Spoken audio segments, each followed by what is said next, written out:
right. And welcome back to Sister Soul Sessions family, where we elevate entrepreneurs one soulful conversation at a time. I am your host, Brittany. And I'm Brandy, and tonight we're diving into a topic that is just deeply personal to Brittany and myself. It's also scientific, it's cultural, spiritual, all at one time. And fertility, healing, and the journey to creating life.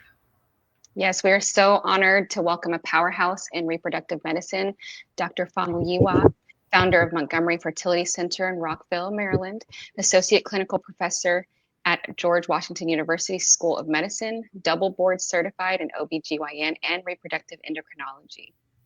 Thank you so much for having me. Yes, ma'am. And if we could just have you give your introduction so that we can get to know you and a little bit about your fertility clinic. So my name's Dr. Famuyiwa, as you rightly said. I'm originally from Nigeria. And growing up as a little girl, I've always wanted to be a physician. That's all I ever wanted to do. I knew it from age of 9. I was the child in the family that was always taking care of anyone who was sick. So I just dreamed of that. And so went through the school curriculum in Nigeria. Back then, we had what's called the A levels, which I don't know the equivalent of it, might be the IB here. And after halfway through that, I got admission to Kent State University in Ohio. So I came there and I was really laser focused on this is what I want to do. This is how I'm going to get to medical school. Did a whole summer in Holland doing research. And then I went to medical school in Atlanta, Georgia. It was interesting 4 years. It was exciting, fascinating, and I loved Atlanta. But one of my good friends said, "Yeah, you haven't really been around the U.S. much, so go somewhere else. And if you still like Atlanta, come on back."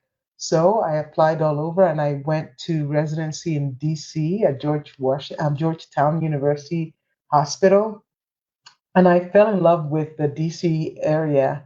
So when I was looking for a fellowship, I stayed local. I went to the National Institutes of Health. And after my fellowship, I was busy doing research, bench work research. But I realized I really liked patient care more than I liked research. Mm. So I started my practice with on a wing and a prayer. And it's been over 26, about 26 years and more counting since then. Yeah. And so I'd love to teach as well. So I teach GW residents at Holy Cross Hospital. And I also teach PA students from University of Maryland. And I take interns from all over. And I've since then started my own podcast, Fertile Talks. And I do write a lot of blogs. I have a YouTube channel, Montgomery Fertility. So my whole thing is just patient education, but actually for my patients, believe it or not. Because if I can educate them, half my job is done. So then I just open it up to the rest of the public.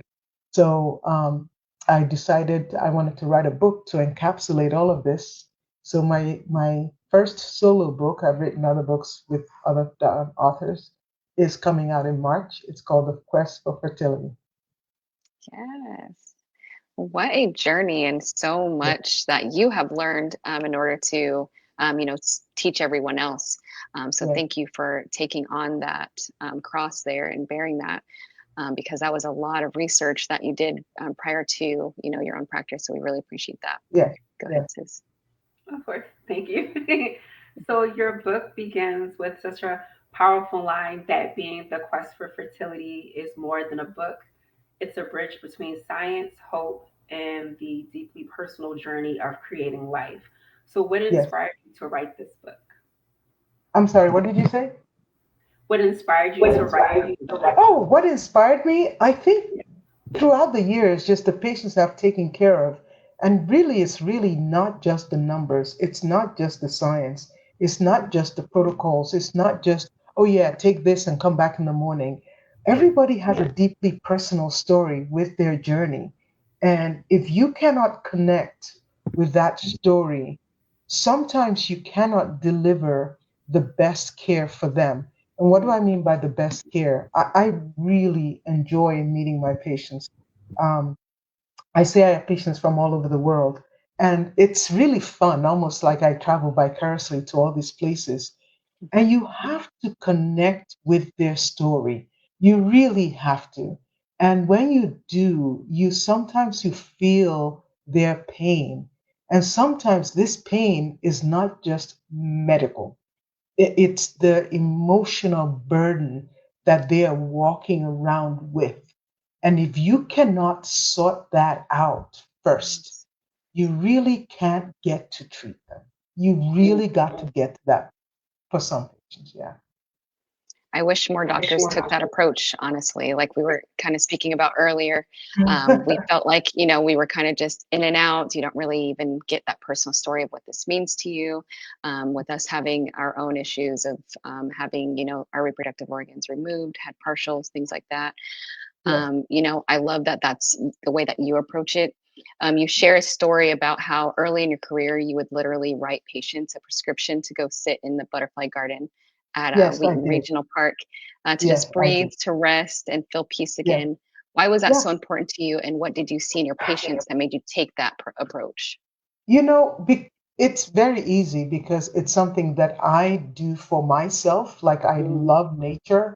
I love being out in nature and I find it very soothing, very calming. And if you read, for instance, the Japanese, they have this thing called forest bathing, shinjuruki, they call it, where you go out and because they believe that, well, they don't believe, they've actually shown that there are certain things that come off the trees. They call them phytokines, I call them, and mhm. some of these things do boost your immune system, Wow. right?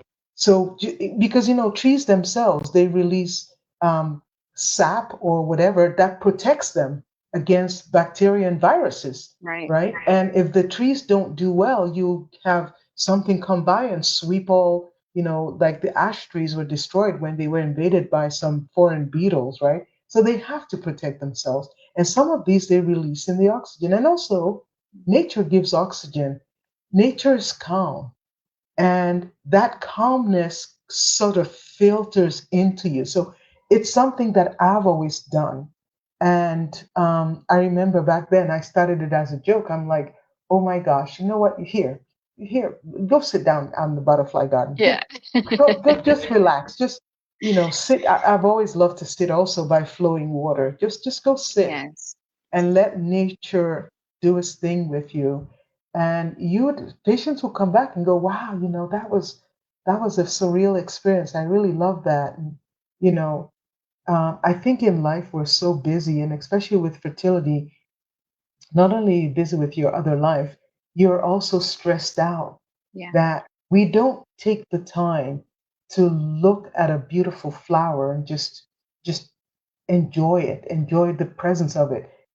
We're so stressed out that our system is on fight or flight all the time. Always. And if we can get to a place where our parasympathetic system kicks in, so we're not so much in that stressful state, right? Then the cortisol starts to go down, the stress level starts to go down, something in you starts to heal. Mm, very, very true. Yeah, I like that.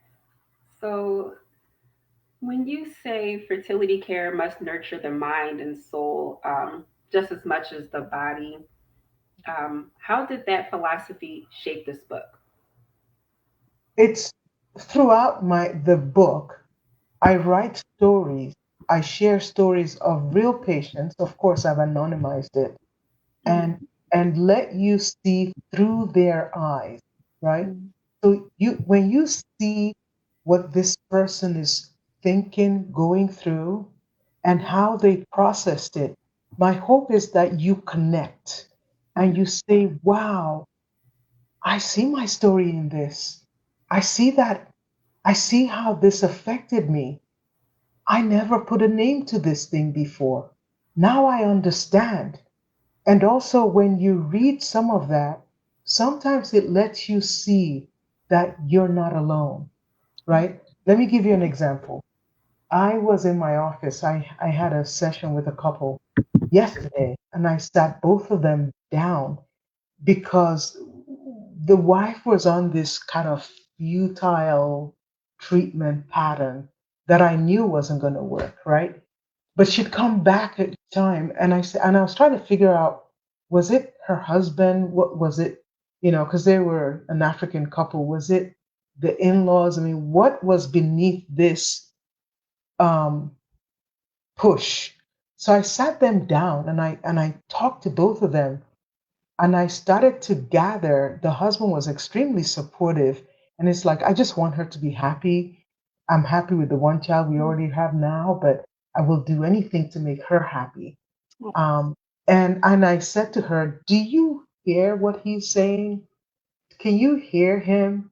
That he's supportive, and if you choose to move on to something else, he's right behind you. If you choose to call it a close, an end to this, he's right behind you." Right. And one of the things I always tell them is, when you close your front door, it's you and your partner and nobody else, Mhm. right? It's not auntie so and so, it's not your mom or your dad, Right. it's not the community, it's you. And then he shared with me, the husband shared and said, it's so funny. When I talk to a lot of my friends, and they finally, everybody's saying, "Oh boy, wow, yeah, this is what we had to do." But he said everybody's hush hush, so you don't really know, because patients will come back and say, "Well, I know this lady that just got pregnant and delivered, and she's 51 and she did fine with her own eggs." I'm like, you don't know, because they're not telling you everything they're doing, Right. right? So you need to work it out with you, with your partner, and your doctor. And I tell them, you need to come to you need to come to a solution that's going to allow you to sleep at night, Mhm. right? Not my solution. I can give you options. You now need to take those options and say what works for me personally, or what works for us as a plural, right? And everybody's solution is different. And you don't want to take somebody else's solution for yourself, because your journey is different. And that's what I put throughout the book. And I can tell you instances where I dig a little deeper and something else comes out. Yeah, and you saying that, I know that you're sitting across from people who are carrying the fear, confusion, shame, even, and Yeah. hopeful, and the hope. How did those conversations help you with not only the tone of your book, but with their treatment? How do you get to that Well, part? see, let me share another story with you. I had a lady who came to see me. I think this was many years ago. She was, and this I put in the story, in the book as well. She was like 30, between 30 and 32 when she came to see me, and she was trying to get pregnant. And she had a 15-year-old child. Mm. So I started talking to her, and just, because I'm kind of nosy with my patients. Where are you from? What's your background? What's going on? And then the story started to come out. She was originally from, I believe it was Sierra Leone, during the war when she was a teenager. She was barely like 14, 15 herself. She and her sister, who was pregnant, had to run when the rebels were invading, and they ran, and as they were running into the forest, her sister went into labor, and her sister gave birth in the bush. And mark you, she was like 14, 15. So she was scared. She didn't know what was going on. And they could still hear the gun bullets Yeah. flying not too far from them. So she said she took the baby as best as she could, but then watched her sister bleed to death, right? And then wrapped the baby up and started running because the bullets were still flying. And she said she ran and ran, and then I think she ran into some aid workers with the Red Cross, and they were able to help her. They gave the baby some formula. And needless to say, they did help her relocate to America. But that was so traumatizing for her that she raised the child as her own. She never told the child that you're actually my niece, Yeah. right? It was something deep, locked away, so painful because it was tied to the death of her sister. Yeah. And as we were talking, and it all came out, and it all came out. And I was able to help her seek counseling and try to get over the pain. And that was the focus of part of why she couldn't get pregnant, because it was Mm. shortly after that that she got pregnant on her own, really. And not only that, she was able to tell her niece child that I'm actually your niece and this is what actually happened Wow. with your mother. So they had to come to some closure. Their relationship got even better. And I guess some people have what is called the survivor's guilt, Yes. and they bottle it in. And that was part of her ongoing pain. Mm. So now if I hadn't taken the time to just sit down and just kind of shoot the breeze and kind of get to know her a little bit, she wasn't going to tell all that. She was going to Yeah. tell you, yeah, my last menstrual period was this, and I tried for this month, and I used ovulation kit, and she'll tell you all the technical stuff, but you will never get to what was really painful on the inside. So sometimes you Mm. got to listen. You got to take the time.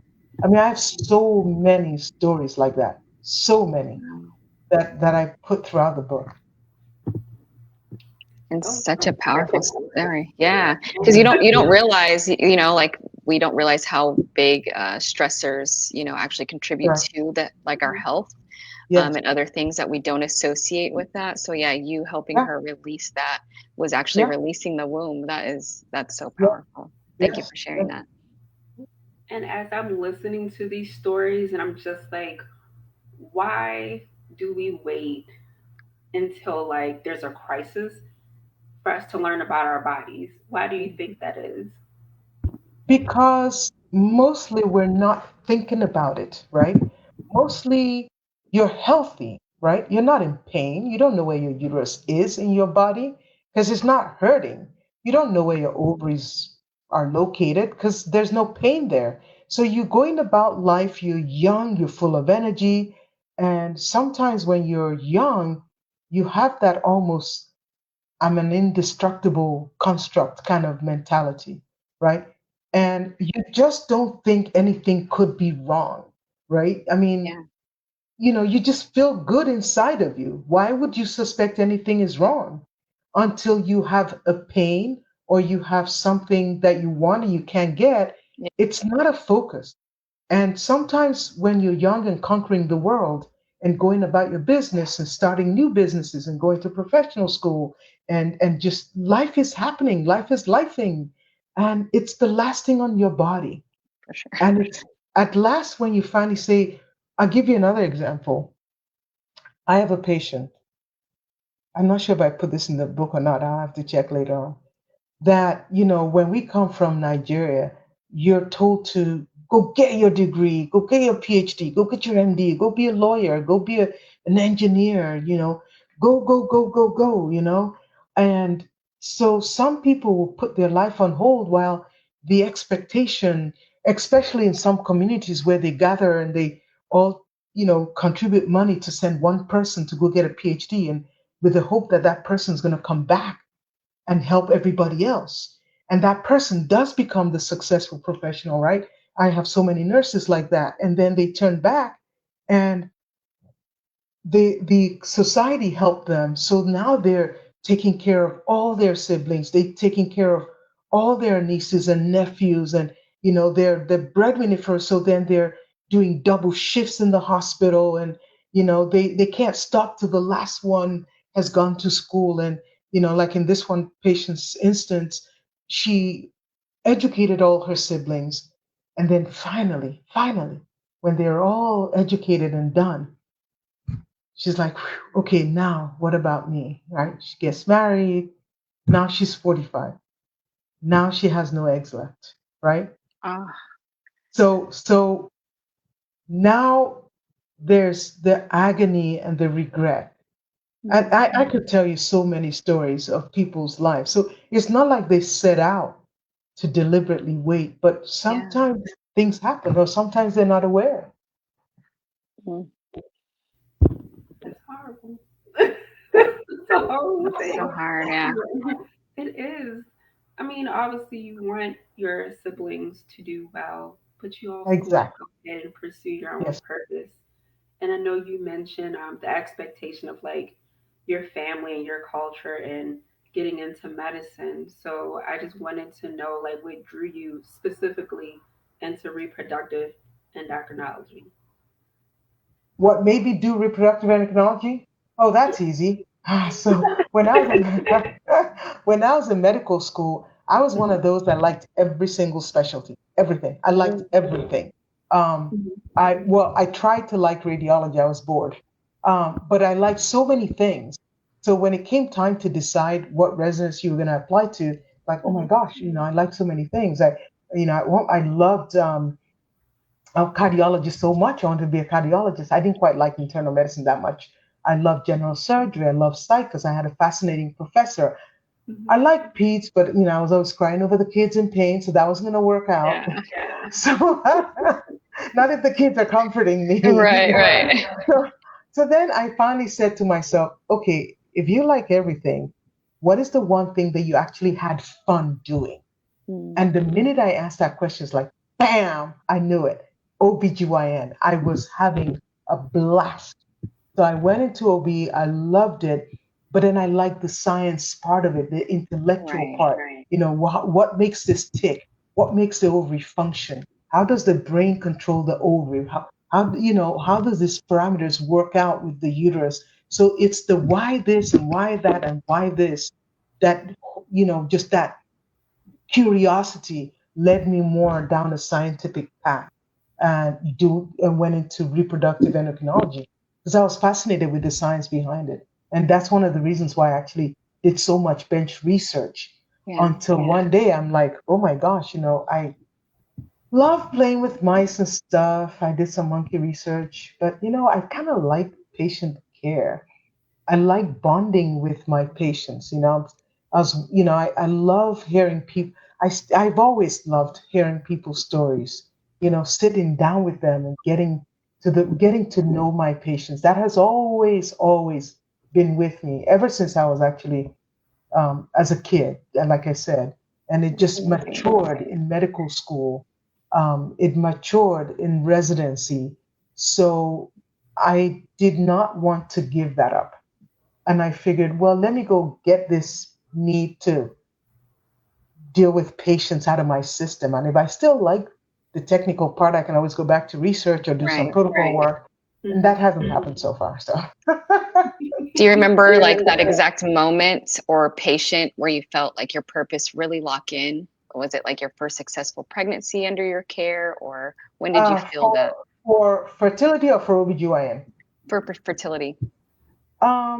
No, it wasn't patient care. It was more science, like I said. Mm, It's a passion, right? It's a passion where you can sit down and just study pathways and understanding, wow, what is cell division? How does the cell break up? How does the DNA merge?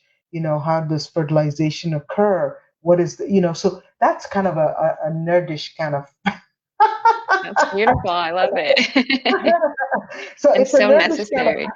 yeah, yeah, So beautiful. It is. I really am loving this, and I love your stories about your patients. And yeah. so you founded Montgomery Fertility Center, which is huge, by the way. I'm actually from Maryland, Baltimore, Maryland. Oh, awesome. Yes, So awesome.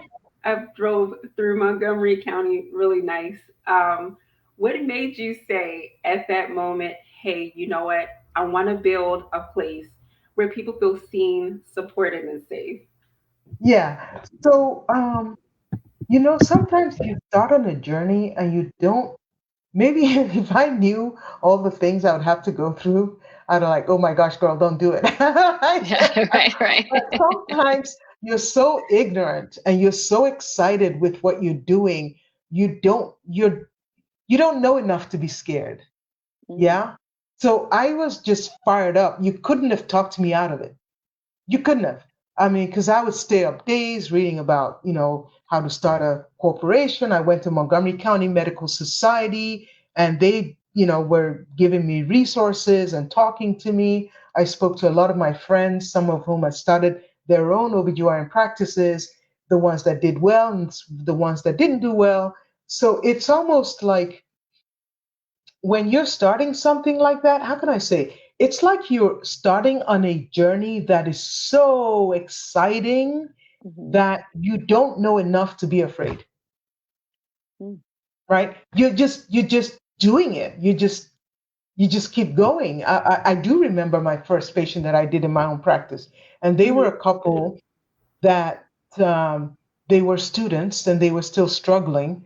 I think he was trying to get through accounting school, and she was trying to get through nursing school, Mhm. and they didn't have much money, and they needed IVF, right? Because her tubes were blocked, and they had been turned down somewhere else because they didn't have a lot of money to afford it. Mhm. So, and then I was just starting out. So, hey, I said, okay, here's what we'll do. You don't have much money. I'm just starting out. Here, I'll cut you a break. I'll give you this amount, but here's what you're going to do because I know you can't even afford the break I'm going to give you. Why don't both of you take on second jobs, put whatever money you're making in the second account, don't look at it, and call me Right. back in a year. And that's exactly what they did. And they came back to now we can try the idea. And I shout out to wherever they are right now because I'm gonna have a baby reunion. I hope they had twins. So I hope the twins are hearing me. Come for our reunion. Yay. How Next amazing. year. Wow, that is Yeah. amazing. Yeah, to have those reunions of all the families you helped. I love that. Mhm. Yes. And I know we spoke a little earlier about, you teaching, you being a professor. How does Yes. teaching the next generation of physicians influence the way you practice today? Um, It's exciting for me because I see myself in the young ladies and gentlemen that I'm teaching, right? I was also mentored by other people. Someone taught me, someone encouraged me, someone gave me hope when I was about to pack it up and be done, right? Somebody came along and says, you can do this, and here's how you do it. So somebody built me up as well. Mm, If I can do that for other people and see the moment that my lessons connect and see what they turn out into, boy, that's like almost birthing my own child, isn't it? Right? It's so exciting and fulfilling when they come back and they say, this, you encouraged me, and here's what I've done. Some of my initial students are now professors themselves, right? Wow. Some of them have gone on to medical schools. Um, I also teach PA students who have opened their own practices and nurse practitioners who still refer to me and they come and they tell me, wow, I will never forget my rotation with you. You took mhm, the time. So someone said to me, you've got this. You belong here. You can do this. There will be detractors along the way, but you're made of turtle wax.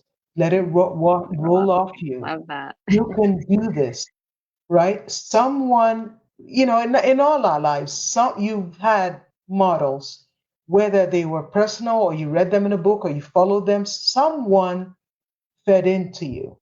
Mhm. So I think that it is the most rewarding thing to do in life is to feed into others. And also, let me tell you something. When you teach, you learn, Mhm. right? Because you cannot learn or teach if you don't come from a place of learning. So if you want to stay abreast in all that you do, endeavor to teach. And actually, for someone like me, it's really great because it forces me to stay, on top of everything I'm doing. So Right. yeah, you got to pass on knowledge. Yes, for sure. I love that ideology of like paying it forward. Yep. And of course, with your clinic being heavily on I'll say personalized fertility care, Yeah. what does personalized really mean in your clinic? Personalized means that you are seen and heard, Mhm. seen and heard. And it's not just by me alone. So I always encourage my patients, really, when you come here, it's a twofer. You get all my staff with it, Mhm. right? So I cannot deliver all the care. I rely heavily on my staff. So when you see the compassion side, it's not just me, it's my Mhm. staff. It's the nurse that takes the minute to pull a patient aside and say, I noticed you aren't feeling well today. It's my secretary that comes by and say, Dr. Famuyiwa, I noticed someone was crying in the bathroom, and I'll go get her back in here. So everybody's hyper vigilant. They're watching, they're listening because they all want the same thing, right? And one of the things that I share with my patients is, with my staff is, when anyone walks in the door, that's your sister, that's your mother, that's your aunt, that's your brother, that's your uncle, Yes. that's your grandma on the phone. So, whichever way you want your mom, your sister, your aunt, your uncle, your brother to be treated, that's the way you treat the patients. For sure. And that's Wow. because, and also when you pick up the phone, smile. Because when you're smiling, even though people cannot see you, they can hear your smile, Mhm. right? And of course there will be challenging days, right? But people are walking with a heavy load, and sometimes just that simple smile is all they need, and then it all comes out. Mm. It's definitely a different approach. I've seen a lot of doctors, and I know that you have patients who come in overwhelmed. They're conflicted by different advice, maybe even cultural taboos. Mhm. Can you walk us through a way that you help them navigate that noise and clarity and making sure they stay Ah, on their mission? yeah. One of the things, like I said, is listening. And if for patients where you feel that, also we cannot let our own ego get in the way. So if I feel that I'm not deeply connecting, no matter what I say, I have been, I come up and I say to the patient, I don't think I'm communicating the way I feel I want to. I just don't feel that I'm connecting on that level. Would you mind talking to X and X and X? Mm. I think I want to get you the best care, but I just don't feel I'm doing a good job by you at this point. Would it help if you were to talk to, then I bring a counselor in or bring a psychologist in to help? But if I can, just taking the extra moment to talk. Sometimes patients, if I feel a patient needs more time, I might say, why don't you come as the last patient of the day? So then I'm Mm. not under pressure because I have Right. somebody else, breathing down my throat. I'm like, come as the last patient of the day. I know there's a lot in your mind, and I'll give you all the time you need. I want to get to the bottom of what's going on, right? And sometimes they'll come out, and they'll tell you, or sometimes they'll say, I had a patient who was so distraught, when I first met her, and she came back a year later. I said, "Wow, you're so different. What happened?" She goes, "You remember you told me I needed to go talk to a counselor and get some help?" Wow. Yeah. She goes, "Yes, I did." Like, wow, what a radical change. Mhm. So, talking to a counselor, talking to a coach, just talking and getting to know the patient and trying to see what can help them the most. Mhm. Really, that's the key thing. And not letting our ego, and I'm not saying I'm perfect, right? I don't always hit it right, but Right. know enough to know when you're not hitting it right, and maybe someone else can do a better job connecting with that particular patient. Mm. Being that self-aware definitely does put you at a higher standard, like I said, with doctors that I've had experience with, because most of the time it's like we didn't even build a rapport to know if you're the right doctor for me. So I really appreciate that you take that time. Yeah, It's very important in the health of the person overall yeah, to get to the place that they want to with their body. So yeah, I truly do appreciate that. And your book specifically takes readers behind the scenes of modern fertility treatments. I yeah, was looking at your page about IVF, PRP, stem cells, donor yeah. eggs, and more. What advancements excite you the most right now? I think that um, we should be looking towards maybe potentially reversing aging in eggs somewhere Mm. down the line. That may come. Um, I know there's a lot of work being done with stem cells, Yeah. particularly. It's all, being done science stage.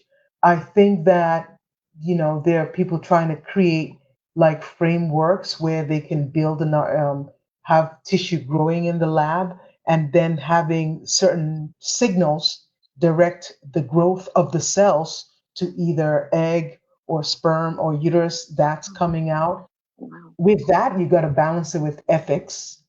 I think that artificial intelligence is helping us incredibly be more efficient and better so that we can hopefully increase our success rate. So that's something to look out for. I think that the field of genetics is expanding in ways where we can better able to predict the outcome in an embryo, for instance. Of course, you want to select for things like genetic diseases that are not compatible with life, right? Mm. So you want to know that. But now they're even talking about, and I don't know that this is efficacious at the moment, or it's just, but trying to use the same system to predict which embryos might likely end up with diabetes in the future, high Yeah, I've blood seen that. pressure in the future, or schizophrenia in the future. So they sound like sci-fi, something you might see on Star Trek, but you Mhm. never know. In a For couple of sure. years, Star Trek might come down. Yes, for sure. And you're Yeah. right. But genetic testing can sound very scary. But Yes. you explain it as empowering. Now, Yes. I was actually just watching a small documentary about how they give grading to your embryos, showing, Correct. like you said, how likely the child is to even be smart, things like that. How does it help families make safe and healthy decisions, and of course, stay ethical with those types of advancements? I don't think that's out. It's not prime time yet. It's, Mhm. that's something they're experimenting with. I think right now, what we offer our patients is we know that genetic accidents increases with age. So Yeah. that, when the egg and the sperm fertilize, there may be a mismatch. One egg chromosome gets dropped or an extra one gets tagged on. Mhm. And the new whole chromosome that comes out may not be compatible with life, and Mm, that okay. will result in a pregnancy loss, either no pregnancy or pregnancy loss at 7 weeks, for instance, trisomy 7, or something like trisomy 13 that always results in a spontaneous loss around 12, 13 weeks. So you can see that, right? So when you see that, why would you knowingly want to implant an embryo that you know will always abort, right? I see. Abortion, I mean, we call it a spontaneous abortion, the medical term. The late term is miscarriage, right? Going through a miscarriage is no easy thing either. So Mhm. who wants to deliberately have to go through the agony of a miscarriage? All right. So sometimes you can use those tests to try to decrease the chance that someone will, you can't eliminate everything, but you Mhm. can decrease the chance that someone will end up with an abortion, for instance. Not abortion, a miscarriage is the late Right. term for that. Yes. Mm. Yeah, Yeah, if you do have definitely. the opportunity to know that ahead of time, that Correct. is, especially if they're already going through these steps Mhm. to, Yes. have a baby. Yeah, I would Yes. definitely, I would definitely go that route as well. I would want to know, Yeah. which embryos are viable. So yeah, that's very Right. interesting. Exactly. Yes. It's extremely interesting. And like my sister stated, like those are some things you want to know because no one wants to go through the hardship or just the emotional anguish of losing, a baby. Oh yes. Absolutely. It's it takes an emotional toll.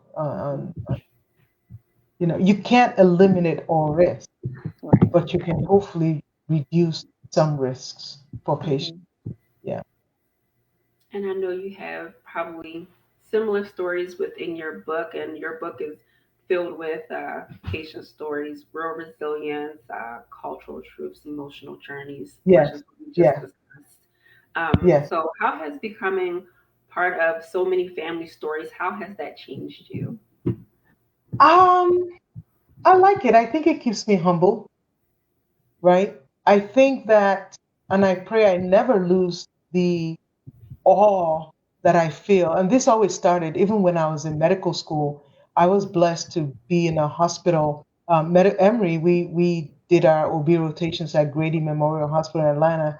And as Wow. students, I think it's one of the few hospitals that, as medical students, you actually got to do deliveries on your own. And most medical schools, you don't even come near the delivery room. But I was able to deliver about 20 babies by myself back Mm, then. And there's something that transpires when you guide a child to life. mm, It's a very surreal experience. You have to take a minute to process that this is a life coming out. So that awe never left.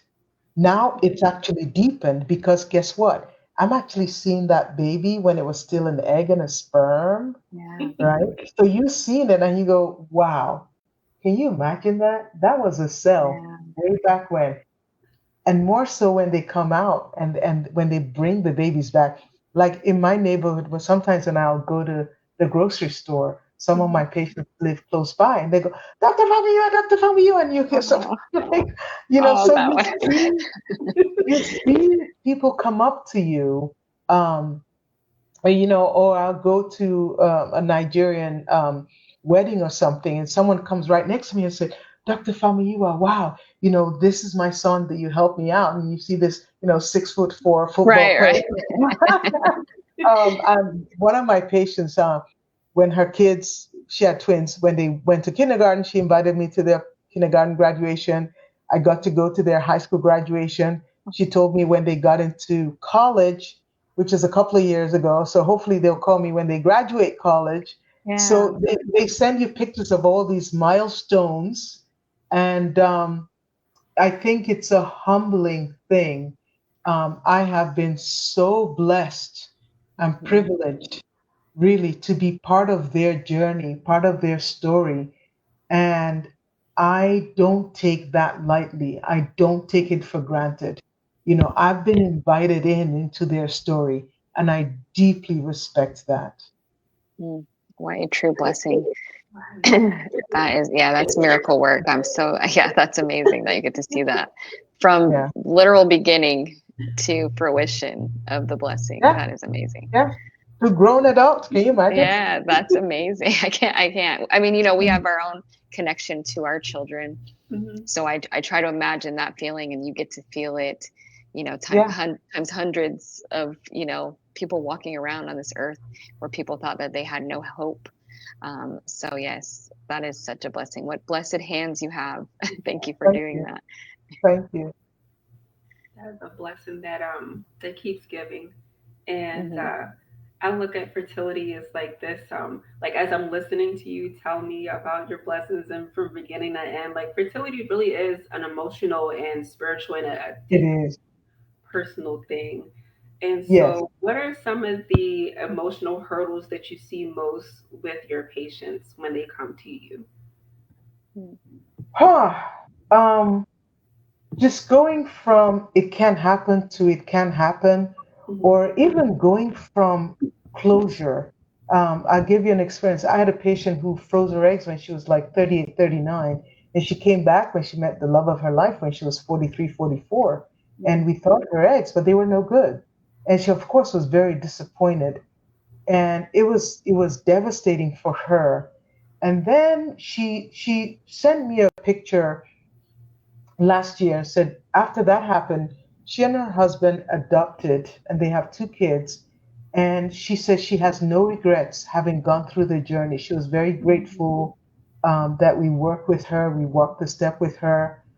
She has come full closure in her life and feels so fulfilled and happy. And I like that joy for her, Yeah. right? Her journey was different and she was able to move on. Um, that is for me very amazing. Or I had a gentleman today, and they were a Hispanic couple, um, and I showed them the baby's heartbeat and it, galloping like a horse, Yeah. and he started crying because he said he never expected that he would be a father. That's the key thing. It's like, Yeah. I never thought I'd be a father. I never thought I'd be a mom, or I never thought I'd be a parent. So to be part of that, I am humbled, really, really humbled. And also when I see, I have several patients who've done IVF once.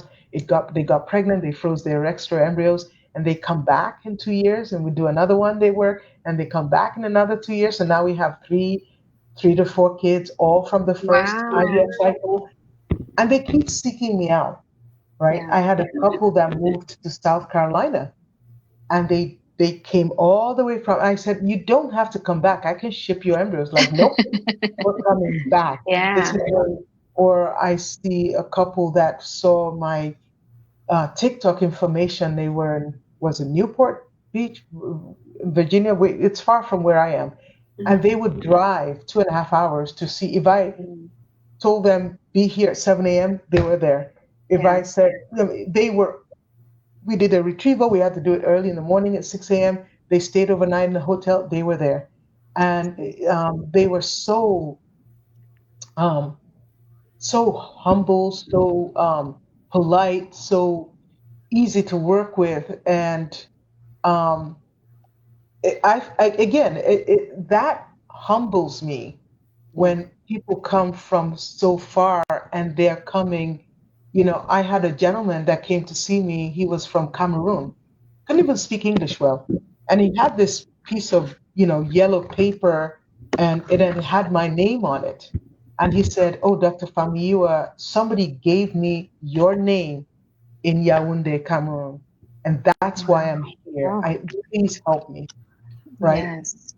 So you got to be humble because people are trusting you with their most vulnerable side, and you really have to respect that.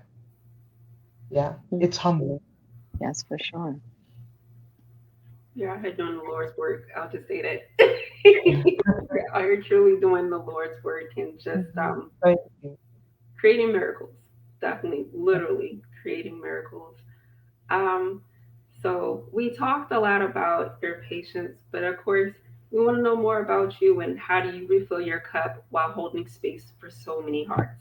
Yes, I like to read. I read a lot. I read far and wide. I read so many things. I might watch documentaries of history, like I like the Fall of Civilization Yes. documentary on YouTube, because I like to learn the history of what went into the way people think. And then I have wonderful children that probably are my biggest fans and cheerleaders. So, and they would help me vet certain things, and we talk, and my relationship with them has deepened.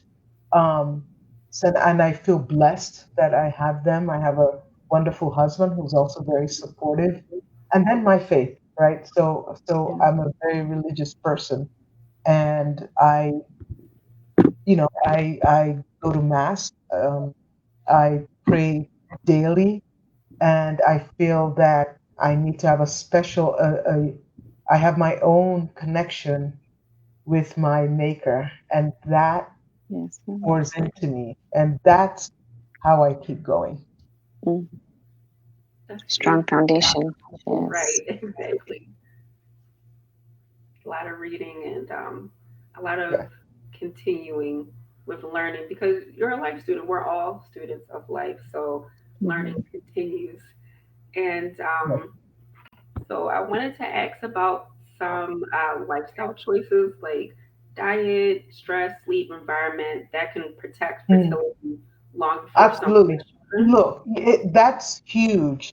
Nowadays, with legalized marijuana and cannabis, you go downtown some places, and if you're not careful, you're reeking of the whole thing. And when it first came out, everybody had this misguided notion that they're harmless. They're not. They're not. And each day, more and more science is coming out saying it affects the sperm, it affects the eggs. Um, it's not harmless. It increases the risk of miscarriage rates. It increases the risk of aneuploidy. You get more pregnancy complications in people who regularly you routinely use it.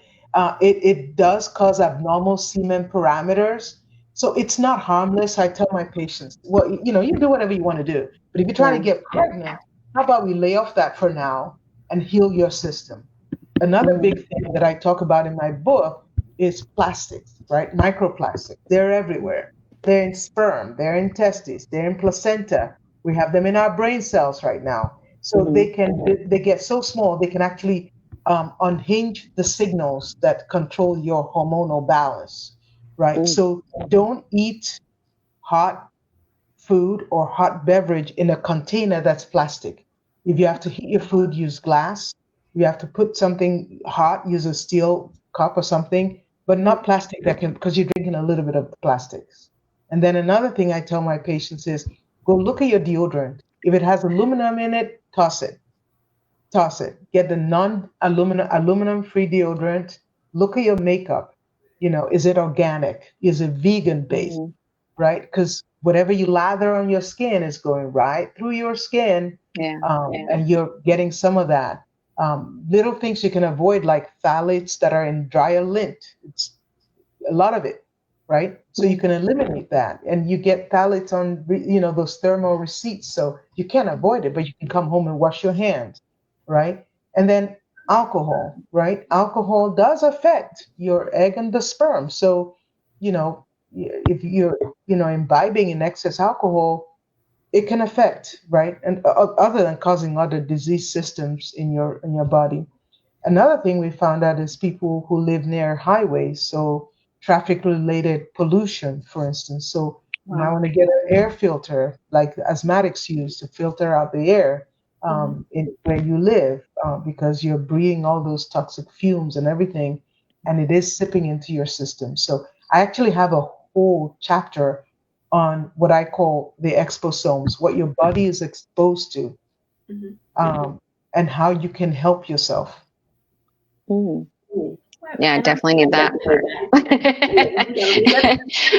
I'm like, this would have saved me so much time. But speaking about lifestyle choices, things like that, for someone feeling the pressure of like age, timing, I know we spoke about finances or even just fear. What's the first step toward that clarity and getting on this journey of fertility planning? So reach out to your OBGYN, your family practice, or go to a fertility clinic and say, just get me some preliminary tests. Now, I know it's hard, but we're blessed. I live in Maryland. I work out of Maryland, and Maryland has very broad fertility coverage. So you might also want to start with your insurance plan and find out for yourself what kind of coverage you have, because your insurance plan may cover you getting some initial evaluation, right? But you'll never know if you don't make those inquiries. I just had a couple that came to see me. They're not even trying right away. And I said, I got it. We're not going to do any treatment. We'll just do the preliminary baseline and just see where are you in the scheme of things. Get a semen analysis if you need to, because we know that sperm is declining every year. I mean, we have mutations in sperm, and there are things that can affect sperm. Know what your antral follicle count is. How much eggs do you have left? Some people don't even know they have fibroids until I put an ultrasound. And I'm like, oh, did you know you have a fibroid? No one ever told me. I'm like, well, you got this Goomba right here sitting there, do some preliminary workup. Yeah, most women don't even realize why they're having such painful periods, things like that. Yeah. Like you said, until they do this mock-up of just, understanding what their body is doing.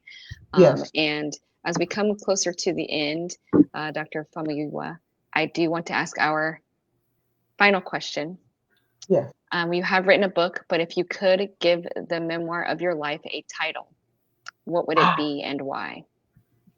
If I could title my life's journey, wow, I would call it A Life of Blessings.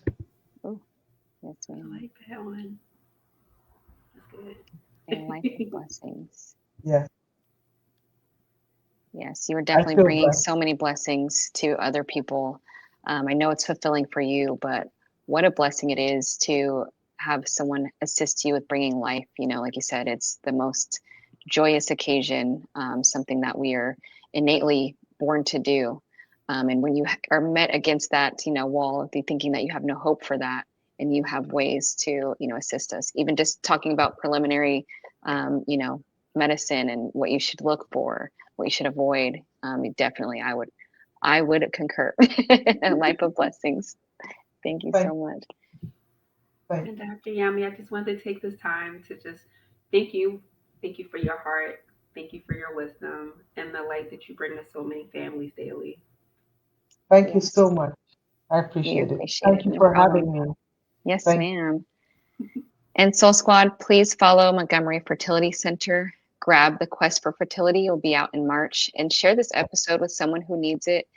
Your story, your healing, and your legacy matter. So let's stay on top of it. We are seeing our birth rates decline. That's why we were really excited to have the doctor on tonight. We want to see how we can get healthy and keep producing, healthy lifestyles and healthy families. thank And did you want to end with anything? Let us know how we can reach you, a little bit about Yes, following your podcast. Yes, thank you. yes. Everybody can reach me on my website, Montgomery Fertility Center, all one word, montgomeryfertilitycenter.com. And from there, you'll see links to my podcast, The Fertile Talks, which is on every where you get your podcast, Spotify, Amazon, YouTube podcasts as well. My YouTube channel, I give a lot of videos to teach, and that's at Montgomery Fertility Center. Thank you. And thank you all for joining another episode of Sister Soul Sessions. This was one for the books. I'm so glad that we are learning more and are able to assist and build legacies. Hope you guys all have a wonderful night.